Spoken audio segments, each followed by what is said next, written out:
Este video quiero dedicarlo a una institución académica en Argentina, en la ciudad de Neuquén, en la Patagonia, donde estaré a partir de mañana, donde estaré viajando mañana para hablar de ortopedia maxilar. Están todos invitados entonces en Argentina a Patagonia, la puerta de a Neuquén, la puerta de la Patagonia, para que hablemos un poco de los nuevos métodos de la ortopedia maxilar. Pero hoy quiero aprovechar para hablar del recorte de modelos de trabajo, no del recorte de modelos de estudio. Los modelos de estudio son un concepto interesante para lo que su nombre dice, para hacer diagnosis de modelos, para hacer el diagnóstico clínico apoyado en otras ayudas diagnósticas.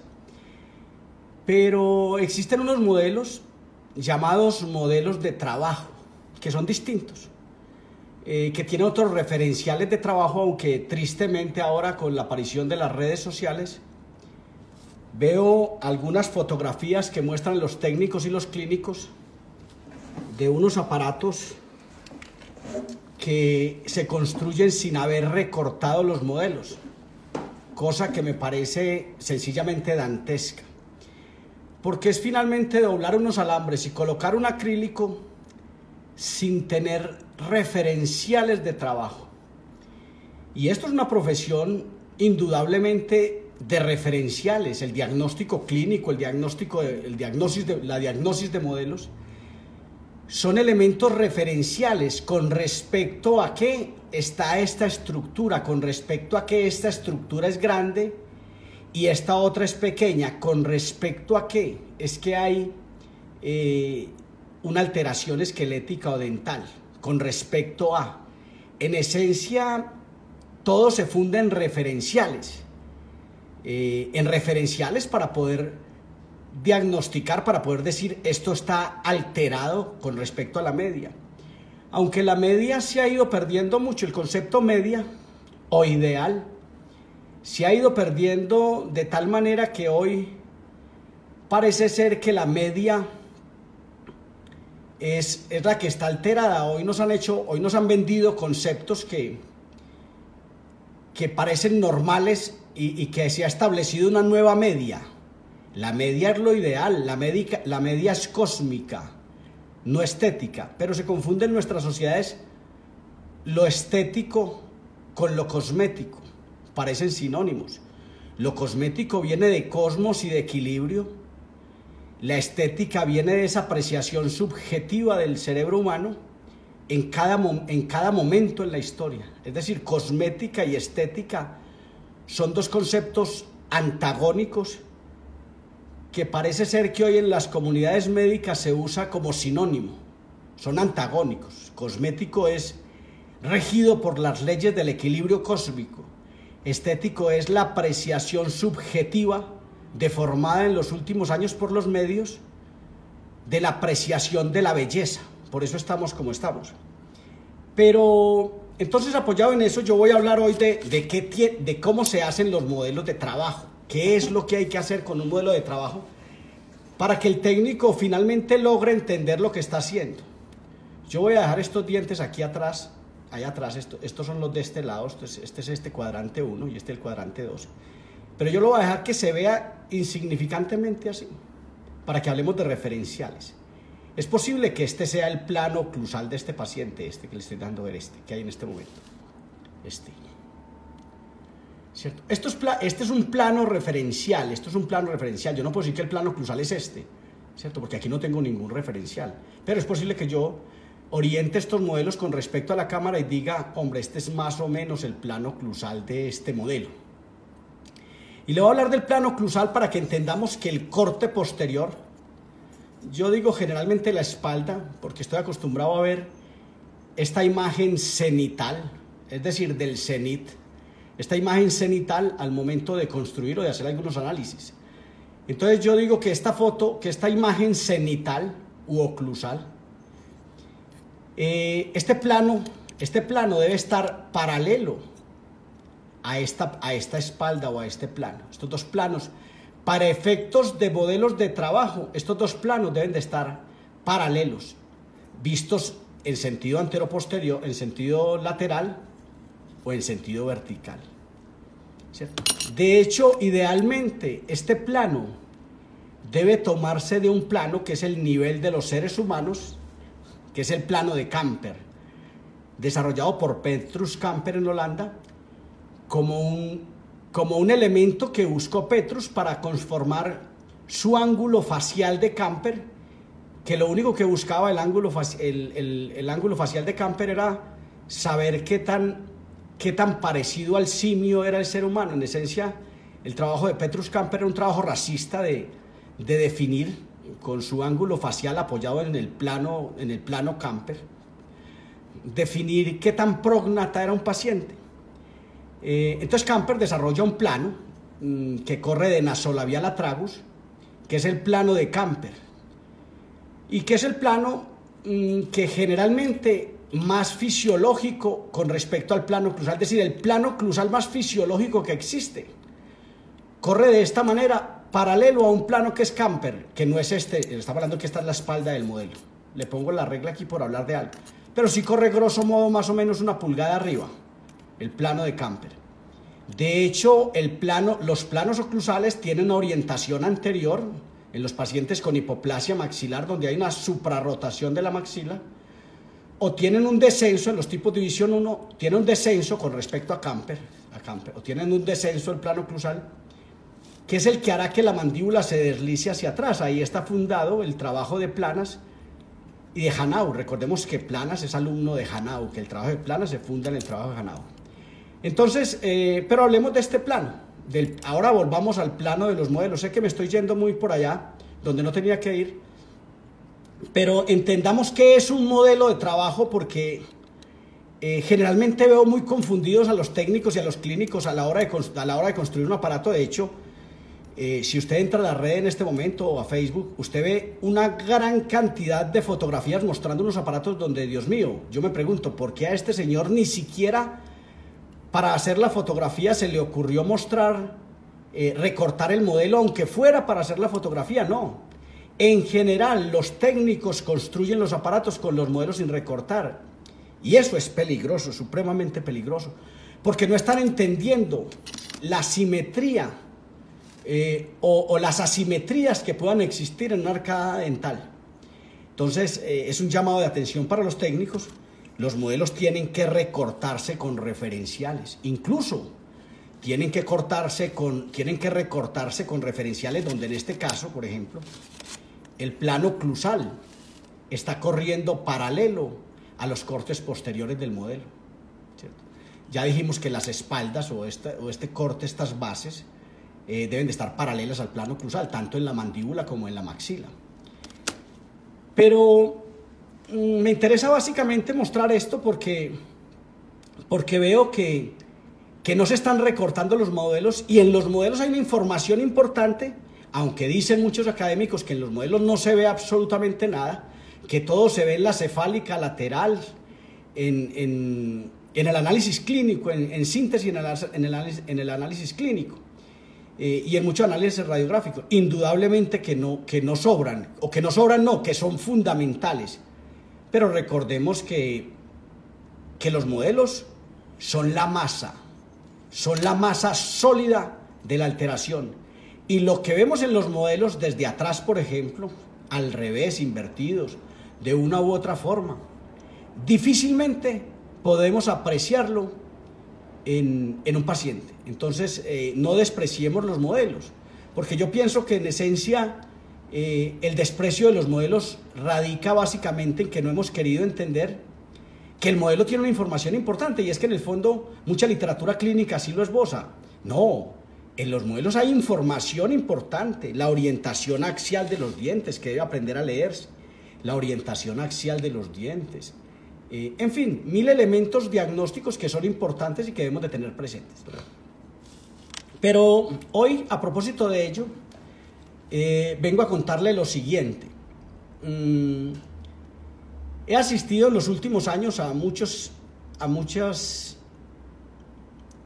muchos programas de formación académica de fotografía clínica, donde el programa se confunde entre el concepto fotografía como tal, diafragma, velocidad de obturación, en fin, composición fotográfica. Pero no veo en estos programas académicos, en esos programas de formación en fotografía de los clínicos, no veo un concepto que se llama la espacialidad fotográfica como elemento fundamental en el análisis diagnóstico, y veo fotografías de perfil que muestran perfiles de pacientes, no de modelos, perfiles de pacientes que no parecen perfiles de pacientes, sino que parecen fotografías de un otorrino que quiere mostrar el adentro del oído.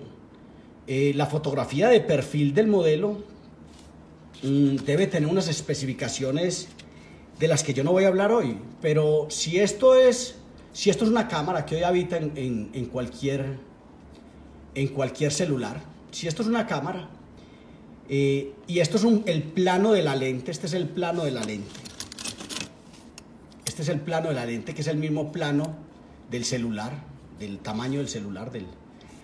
Si este es el plano de la cámara, yo quiero que entendamos que por dentro de la cámara, por el centro de la cámara, debe pasar un eje imaginario que debe salir perpendicular al plano de su celular o al plano de la cámara, ¿cierto? Y este plano, esta linealidad o esta línea de la cámara, debemos tenerla presente, porque tenemos un referencial de trabajo que podría ser el celular como tal. El celular como tal me permite a mí tener una referencia con respecto a algo que estoy fotografiando y ponerlo, por ejemplo, en este caso, paralelo al plano oclusal, ¿cierto? Paralelo al plano oclusal. Ahora, puedo también desplazarlo y tomarlo a la altura del medio anteroposterior del modelo o a la altura del medio lateral del modelo, ¿cierto? Yo debo tener todos estos elementos, y si voy a tomarle una fotografía al rostro de alguien, muy seguramente esa lente, ese eje imaginario que cruza por el medio de la cámara, debería entrarle a este paciente aquí enfrente de la nariz y continuar y salir más o menos por acá. Recordemos que la mandíbula y la maxila están a la altura del axis y del atlas y del axis, igual que el hioides está a la altura de la segunda y tercera vértebras cervicales. Pero es importante tener estos referenciales. ¿Por dónde voy a entrar la cámara cuando voy a tomar este frente de este paciente?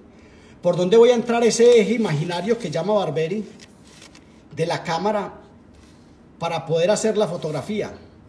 ¿Por dónde es que voy a entrar ese eje? Porque dependiendo la orientación que yo tenga en la cámara, podría hacer una u otra cosa.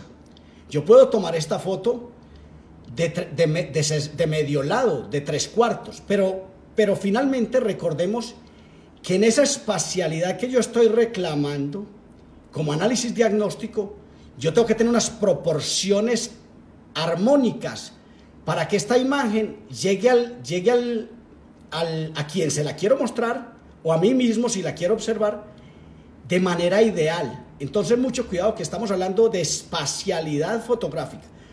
Si yo voy a tomar esta foto, yo no puedo tomarle esta foto a este paciente teniendo el rostro enfrente y agachando la cámara y poniéndola de esta manera, porque entonces estoy tomando es otra cosa, no estoy tomando esto. Igual, si yo voy a tomar un perfil, aunque parece ser que lo ideal es tomarlo en este lado, sí, ese es ideal para el perfil del cráneo, no para el perfil facial, que tendré que tomarlo más acá, y que el eje imaginario de esta cámara, el eje imaginario, debe pasar por un pómulo del paciente y casi que pasar por el medio de la nariz y tocar el otro pómulo, tocar debajo del ojo, casi que debajo o sea, pasar pleno, no tener un paciente haciéndole un perfil de esta manera o haciéndole un perfil de esta manera, ¿cierto? el perfil, el perfil facial debe tomarse como perfil facial y debe estar a esta altura ese eje imaginario de la cámara. No debe estar de esta manera. No debe estar este eje de esta manera, ¿cierto? De esta manera, no debe estar el eje de esta manera. Debe estar perpendicular en sentido lateral y en sentido vertical. Debe tener esta perpendicularidad. Si asumimos esto como un eje, este punto que estamos viendo es un alambre, ¿cierto? Es un alambre que está representando un eje que debe salir, repito, que debe salir de esta lente,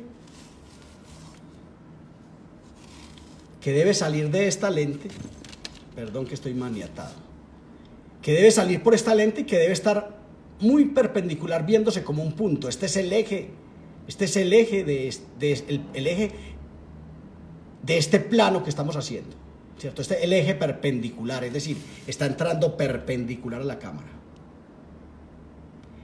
Esto es importante. Perpendicular es una línea que cae sobre otra formando dos ángulos de 90 grados. Pero atentos entonces, comencemos. Hacer unas fotografías cenitales u oclusales, cenitales de cenit, corresponde a saber dónde voy a poner la cámara para tomar esta foto oclusal. ¿Dónde es que voy a poner la cámara? Porque esta parece ser una foto oclusal, esta. De hecho, esta parece ser una foto oclusal, incluso esta parece ser una foto oclusal, o esta. No, una foto oclusal. Si hablamos de un eje imaginario que entra por la cámara, que sale por el centro de la cámara, deberá ese eje entrar por este modelo, entrar por el rafé medio palatino, a la altura de los cuatros, de la mesial de distal de los cuatros y mesial de los cinco, deberá entrar ese eje más o menos de esta forma. Más o menos de esta forma, para tener una verdadera espacialidad y poder copiar esa fotografía cenital, que seguramente estará paralela al plano oclusal. Yo sé que es un poquito complejo, de hecho, no he aprendido a decirlo, estoy bregando a aprender a decirlo, pero básicamente es esto, es tener una verdadera foto cenital.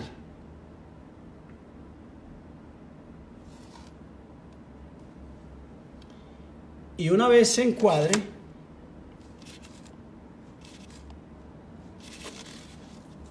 y una vez se tenga todo el proyecto listo, se hace la obturación, ¿cierto? Pero que haya una foto verdaderamente cenital. Tomar los dos modelos es pasar ese eje imaginario,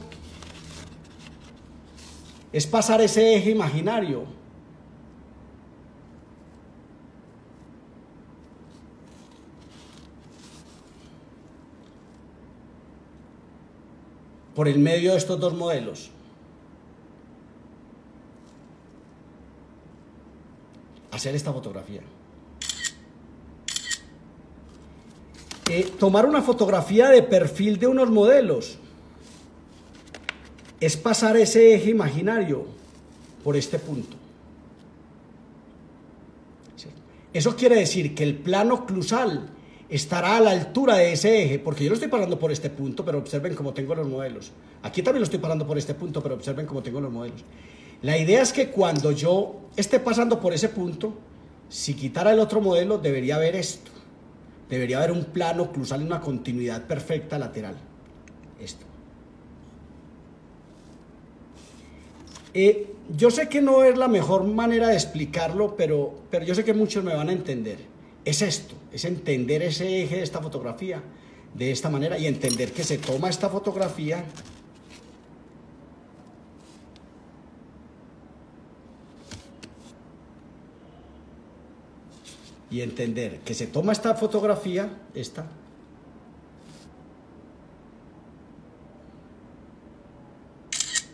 se toma esta fotografía de frente, a la altura del plano oclusal debe estar el eje, a la altura del plano oclusal. Esto se pone sobre una mesa, para hacer esta fotografía, ¿cierto?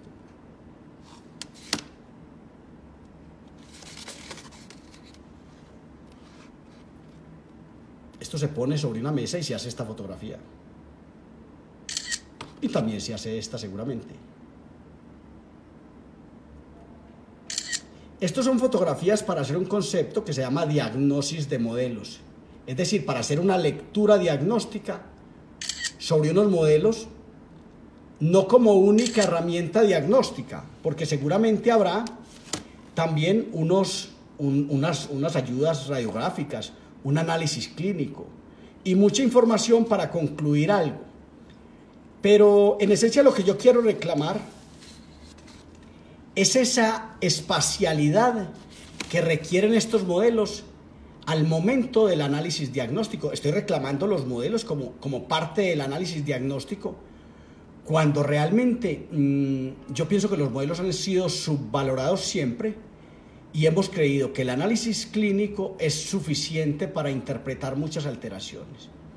De repente hay que entender todo esto y hay que entender esa espacialidad como elemento determinante en la interpretación volumétrica de dos entidades que tienen una disparidad o discrepancia volumétrica que nos tiene que llevar a un análisis diagnóstico. En esencia, con esta fotografía cenital oclusal, no es difícil que yo sospeche que aquí hay una estrechez transversal, que estamos frente a una arcada puntiaguda. Que hay una estrechez transversal, que esa estrechez transversal seguramente es la causante de que este canino no vaya a lograr su tamaño, que de pronto hay una depresión del tercio medio de la cara en este sector, ¿cierto? Más aún cuando yo pueda poner el modelo antagonista enfrente y pueda venir con esa misma observación clínica a establecer una especie de punto B y de punto A, a establecer una linealidad con respecto a este plano oclusal para pasar una línea de acá, de este punto donde está la punta de este alambre, de pasarlo a este. ¿Quiénes son estos dos puntos? ¿Será que este punto está adelantado? ¿Será que este punto está deprimido? ¿Quién es la relación molar? Todos estos elementos de análisis diagnóstico. ¿Quién es este hueso basal versus este hueso basal? Tanto por este lado como por este lado. ¿Quién es este hueso basal?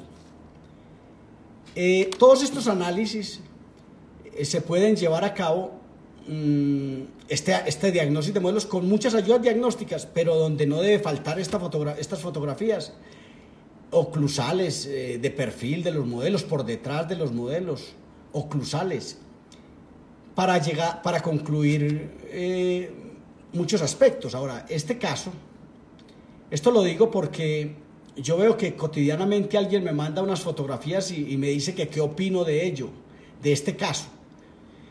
Lo ideal es tener unas fotografías y tener unos referenciales de trabajo, tener algo parecido a esto, ¿cierto? Donde yo pueda apreciar el hueso alveolar, donde yo pueda apreciar el hueso basal, el hueso alveolar y el hueso basal. Por eso las impresiones deben de quedar muy bien copiadas y copiar muy bien el fondo de surco vestibular, para establecer referenciales entre el hueso basal y el hueso alveolar, para establecer referenciales con respecto al plano oclusal, para establecer muchos referenciales. Entonces me atreví a hacer este video porque me parece interesante que sepamos que hay una espacialidad a considerar para estos aspectos y que de otra manera no vamos a poder hacer esos análisis o consultar hoy día. Es que la tecnología no llegó solamente para tener un buen teléfono en el bolsillo o tener el mejor computador. La tecnología llegó para interconsultar. Hace algunos años, aunque parece que sigue siendo igual, el clínico se veía enfrentado a una alteración oclusal donde tomaba sus decisiones de si operaba el corazón de don Inocencio simplemente porque a él se le ocurría. No, hoy existen los staff electrónicos donde yo puedo interconsultar con los colegas de ustedes. Recuerden que yo no soy clínico, donde yo puedo interconsultar y saber qué es lo que tenemos. De hecho, para despedirme le voy a decir, este paciente, donde seguramente está proyectado 4 exodoncias en este perfil recto de este paciente que se presume acá, donde están proyectadas seguramente estas 4 exodoncias, porque de otra manera parece ser que no vamos a ser capaces de alojar este canino, y mucho menos este canino. Es posible que este caso salga adelante, esta mandíbula, estoy hablando de esta mandíbula, no estoy hablando de esta maxila, porque sé que de la maxila sí me van a creer. Voy a hablar de la mandíbula. Conscientes de que el hueso alveolar crece y crecerá toda la vida si le administramos estímulos ultrasensibles. Y esto nos lo ha demostrado las técnicas de autoligado. Este paciente puede salir adelante con una placa horizontal, una placa anclada con 2 Adams en estos 6, 2 Adams en estos 4, un tornillo en este centro, 2 tornillos distalizadores que no serán distalizadores porque pertenecerán a una placa horizontal, 2 tornillos acá, y un arco bumper de desarrollo, un arco alejado, una especie de bumpereta. Con estos 3 tornillos activados simultáneamente, esta mandíbula y activados cada 20 días, no cada 3 días como decimos a veces, activados cada 15 días, en su defecto cada 8 días, una placa con 3 tornillos es capaz de hacer desarrollo transversal y anteroposterior hacia adelante, no distalizando. Por eso se están activando los 3 tornillos al mismo tiempo. De conseguir tamaño no solo transverso, sino antero-posterior, sino postero-anterior mejor, postero-anterior para referir de atrás hacia adelante. Con esto es posible que yo logre algún desarrollo y este paciente no tenga que perder sus bicúspides para afectar dramáticamente su perfil y para llegar a una edad adulta con severos problemas de apnea del sueño y con una fonación media lengua, porque sencillamente la cajita de resonancia donde habitaba la lengua no se conformó, sino que se sacrificaron piezas, como comúnmente ocurre, y entonces pensar en un desarrollo horizontal, transverso y hacia adelante. Estos 2 arcadas dentales pueden salir adelante amarrándose con 4 ganchos de Adams, muy bien amarrada con 4 ganchos de Adams, ambas placas, y con 3 tornillos, ambas con 3 tornillos, y con unos arcos bumper. Mis estudiantes conocen muy bien el arco bumper, que es una herramienta interesante para hacer una reeducación del orbicular de los labios y soltar el hipertono, normalizar el tono, soltar el tono para que haya un alejamiento de esa musculatura y por ende se conforme el desarrollo mediante la activación muy espaciada, muy lenta de esa placa horizontal. Por vuestra atención, muchas gracias. Insisto, repito, este video está dedicado a la comunidad académica de Neuquén, en la Puerta de la Patagonia, donde estaré viajando mañana. La próxima semana tendremos un gran evento académico allí. Un saludo al Colombino Fabré y a la comunidad académica de Neuquén, en Argentina, en la Patagonia. Nos vemos en 2 o 3 días allí. Muchas gracias.